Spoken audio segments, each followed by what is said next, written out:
Buat keju? Iya. Serius? Iya, bener. Wah, ini Bapak buat sendiri? Iya. Saya nanti boleh ikut lihat ya, Pak? Boleh.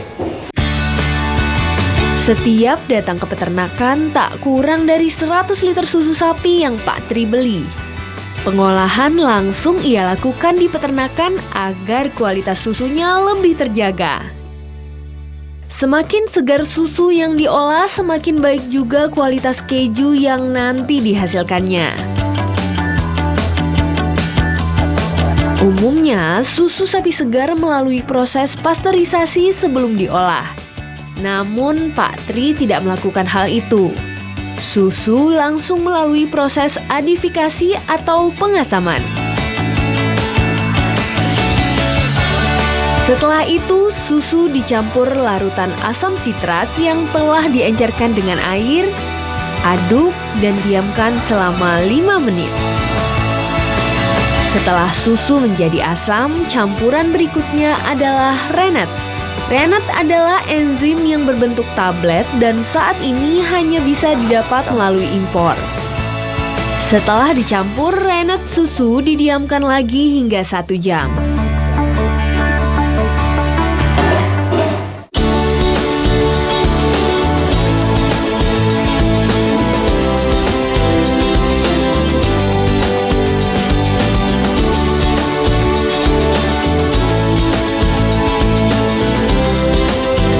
Nah, setelah didiamkan, susu yang tadi ini akan menggumpal dan kenyal seperti ini. Kalau dilihat dari bentuknya sih mirip kembang tahu ya. Tapi kalau dalam istilah proses pembuatan keju, ini disebut curd. Dan proses selanjutnya, curd ini akan dipotong-potong dan ditiriskan.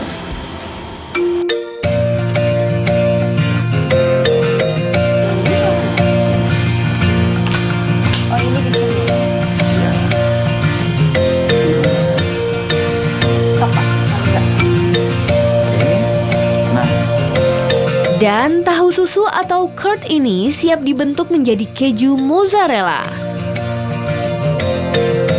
Setelah dipisahkan air dari curd, sisa air yang disebut whey ini biasanya kembali diberikan kepada sapi untuk diminum. Whey juga bermanfaat untuk kesehatan sapi.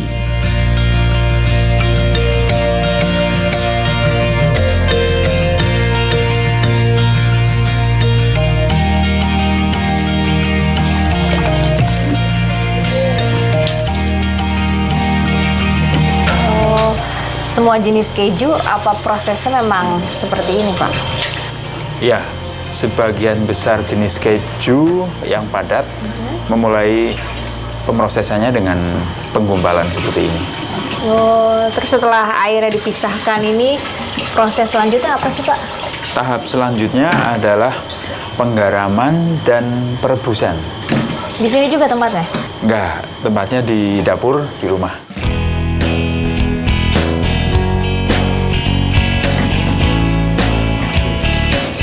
Proses penggumpalan dan pembuatan curd dari susu sapi segar merupakan salah satu tahap yang paling penting dalam pembuatan keju. Pemilihan susu dan proses penggumpalan sangat menentukan kualitas dan rasa keju yang akan dibuat.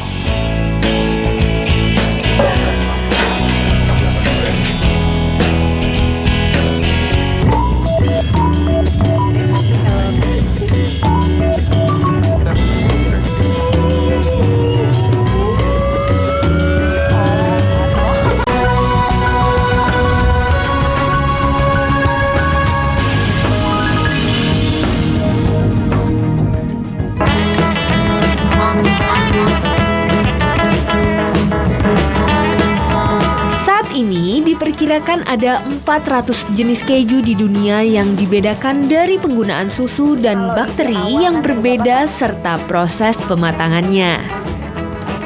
Bagi Pak Tri, pembuatan keju merupakan salah satu bagian ilmu pengetahuan karena memerlukan perhitungan yang tepat. Keju mozzarella adalah salah satu kreasi Pak Tri yang paling laris dipesan pelanggannya. Selain tahu susu atau curd yang diolah sebelumnya, bahan yang dibutuhkan untuk membuat keju jenis ini cukup sederhana, yaitu garam. Garam briket dipilih Pak Tri karena dinilai masih belum ada tambahan bahan lainnya. Takarannya harus pas agar rasa keju benar-benar enak. Pak Tri, ini awal ketertarikan Bapak membuat keju ini gimana sih Pak? Pertama karena saya senang mencicipi berbagai macam keju. Terus mencoba beli sendiri, kok mahal banget gitu. Akhirnya tertarik bikin sendiri aja.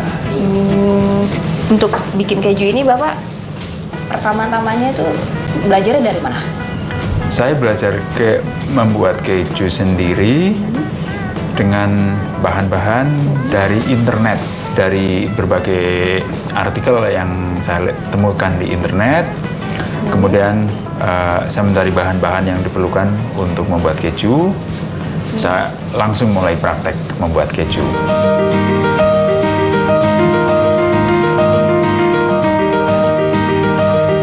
Kediaman Pak Tri di Bilangan Depok, Jawa Barat pun berubah menjadi rumah produksi keju sejak 3 tahun lalu.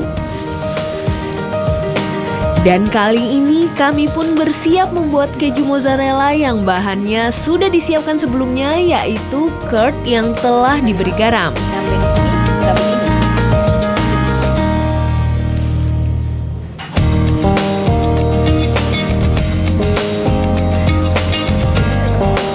Pertama yang harus dilakukan adalah melarutkan garam halus dalam curd dengan cara mengaduknya. Setelah garam larut dalam tahu susu, adonan dipindahkan ke panci lainnya untuk melalui proses perebusan.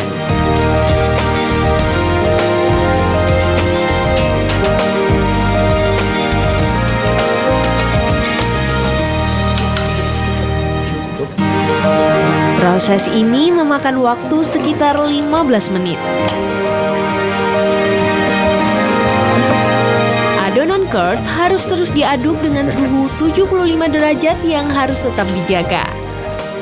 Biasanya mengecilkan api cukup membantu agar adonan tidak gosong.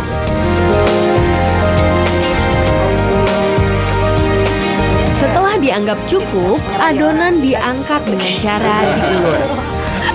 Salah satu tanda mozzarella sudah jadi adalah bila diulur panjang, tidak putus atau elastis.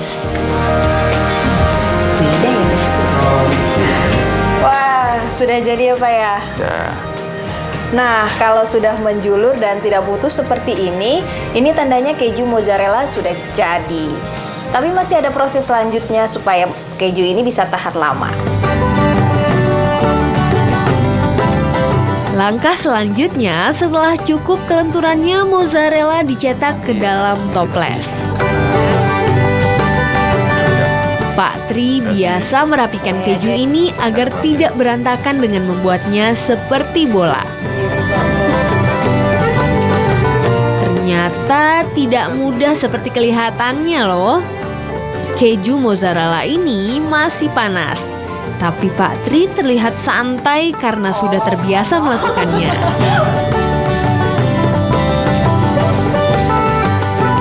Mozzarella biasanya dikonsumsi untuk dijadikan topping pizza. Bila ingin disimpan lebih lama, keju bisa disimpan di lemari pendingin. Selain keju mozzarella, Pak Tri produksi keju jenis apa lagi nih Pak? Ya, yang saat ini diproduksi selain mozzarella ada keju edam. Oh, ini keju edam. Keju edam. Dan keju panir. Panir ini bedanya apa nih Pak? Oke. Keju edam adalah keju jenis keras yang lazim dipakai untuk membuat kue-kue kering. Oh. Ya. Kalau yang ini? Nah, ini keju panir adalah keju tradisional Asia Selatan, jadi sangat populer di negara-negara seperti India, Pakistan, Afghanistan, Bangladesh. Keju jenis mozzarella paling banyak dibuat karena pesanannya lebih banyak juga. Selain keju jenis ini, Pak Tri juga biasa membuat keju jenis edam. Meski bahannya hampir sama, prosesnya sedikit berbeda dan jauh lebih lama. membuat keju jenis ini, Pak Tri bahkan membuat sendiri alat pres dari kayu. Semuanya adalah hasil uji coba, trial dan error berkali-kali hingga hasilnya dirasakan benar-benar sempurna.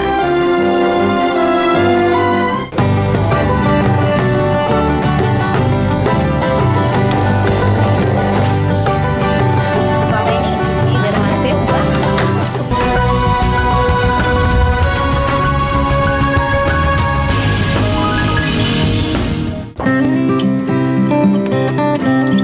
Sejak memulai produksi 3 tahun lalu, Pak Tri membidik konsumen premium. Mereka tidak sensitif pada harga, tetapi lebih mengutamakan rasa dan kualitas. Keju mozzarella buatan Pak Tri dijual seharga Rp25.000 setiap 250 gram.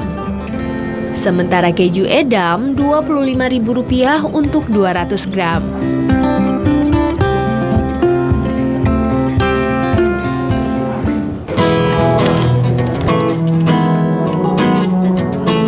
Dalam memasarkan produknya, Pak Tri menggunakan lebih banyak media internet.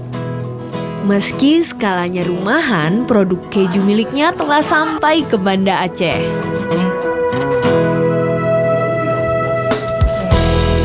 Pengemasan keju berbeda-beda tergantung jenisnya dan beratnya. Untuk jenis mozzarella, keju disimpan dalam toples kemudian divakum. Tapi sebelum dikemas, keju dipotong dan ditimbang sesuai berat yang diinginkan.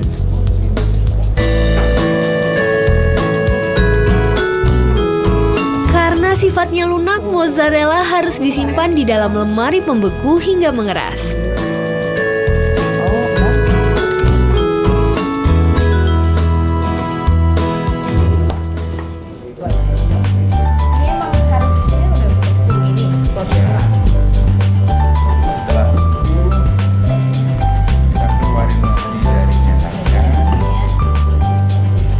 Keju yang telah dibekukan kemudian dimasukkan ke dalam plastik.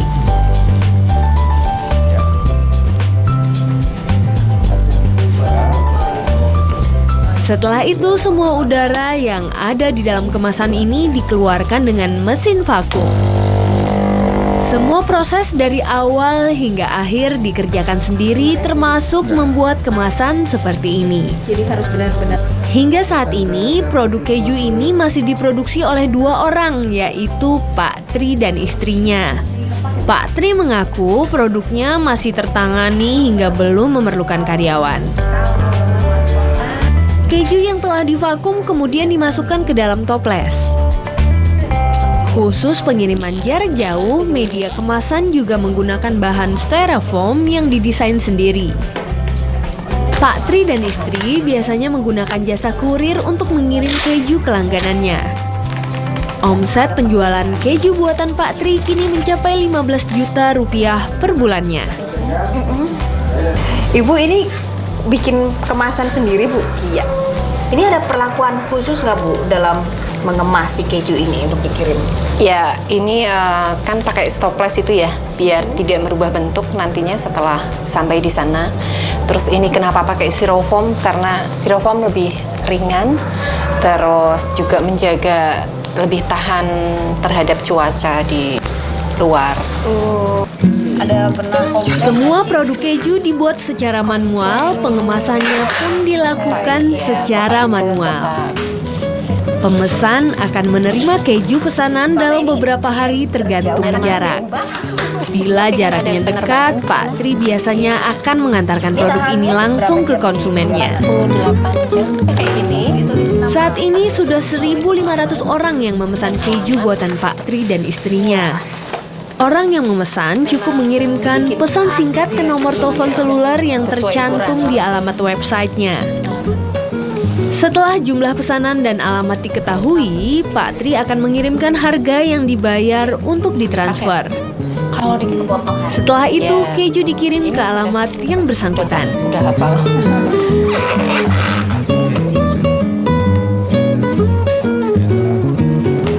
Pak Tri, ini keunggulan keju produksi Pak Tri ini dibanding yang lainnya apa, Pak? Oke, jadi yang pertama adalah saya bisa memastikan bahwa keju saya ini dibuat dari susu yang paling fresh yang bisa saya dapatkan. Dan dengan susu yang paling fresh, didapatkanlah keju dengan kualitas yang sangat bagus. Untuk membuktikan ketahanan produk keju buatannya, Pak Tri juga mengujinya sendiri. Untuk keju mozzarella misalnya, ia simpan di suhu kamar dalam beberapa hari. Dari situ, ia mengetahui sampai kapan keju buatannya bisa tahan tanpa disimpan di lemari pendingin.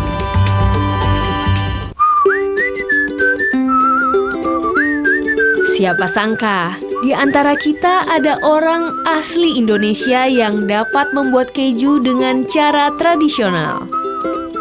Dari usaha yang terbilang sukses ini, Pak Tri mampu meraup keuntungan hingga jutaan rupiah.